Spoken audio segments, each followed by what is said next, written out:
If you're a guy, and you've ever been a single adult for any period of time, then you've doubtless mused over the unfairness that men have to make the first move all the time. Why is it that women are never expected to take the lead and talk to a guy they like? Why are we men left having to take all the risk? While there is still some debate going on about to what degree this is a biological imperative, and to what degree it's social conditioning, there is some pretty good evidence to suggest why this trend persists and is likely not going to change anytime soon. Reason number one is testosterone. Testosterone is the primary male sex hormone. And while women have testosterone as well, they typically have 10 to 20 times less than men. It makes some sense that women would be wired to seek men who display behaviors concurrent with healthy testosterone levels. Indeed, testosterone is linked to risk-taking, sexual assertiveness, obsessive sexual thoughts, and dominance-seeking behavior. So, from that purely biological standpoint, it makes sense for women to want to feel some of those behaviors from a male suitor. And a great demonstration of this is to make the first move, take the social risk, and pursue his sexual drive. In short, she wants to see that your desire for her is greater than your fear of rejection. It's also worth noting that female to male transgender men who supplement with testosterone notice a very obvious surge in obsessive sexual thoughts and sexually dominant behavior urges.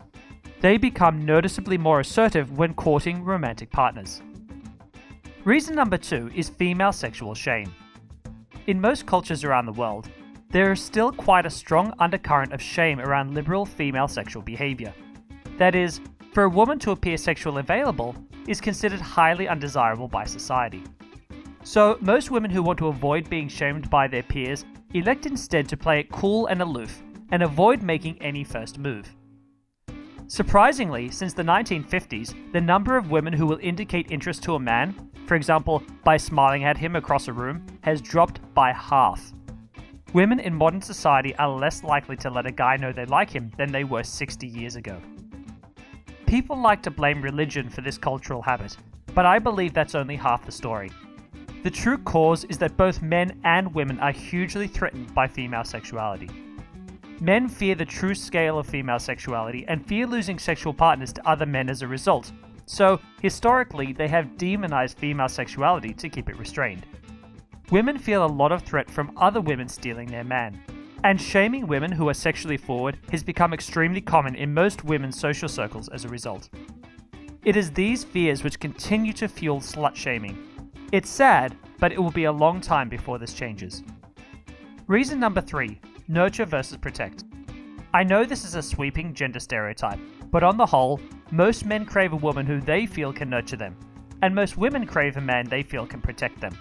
Yes, I'm aware that at times everyone wants to experience both nurture and protection from their partner, but the primary desire tends to be one or the other.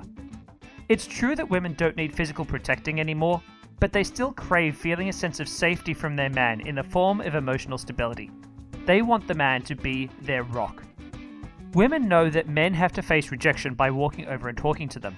But what better way to screen the men who have the courage to take action in the face of fear from the men who don't? If a man can't even face the fear of rejection when talking to a woman, why should she trust he could face other fears and dangers the world will throw his way? But there's really no reason to feel sad as a man with the current state of affairs. Sure, we have to take all the risk, but we also get to make all the choices. A woman doesn't choose who approaches her, she has to choose from what she's offered. Men also never have to worry that the world will judge them for following their basic desires. Women have to constantly juggle personal desire and societal judgment. Neither team has it any easier. We just have our own unique struggles in the dating game. I'm not saying that this is the way it should be forever, but I'm saying that it's not simply a matter of women being lazy, as I hear so many men assume. If you have enjoyed this video, be sure to subscribe to my channel so you don't miss out on any of my 3 weekly broadcasts. Hey guys, do you get frustrated approaching women and then getting rejected? I'd like to invite you to my free 12-video training series where I'm going to show you how to make such an amazing first impression before you even say a word that rejection will soon become a thing of the past. See that button down there? Don't procrastinate anymore. Go ahead and click on it, and I look forward to working with you.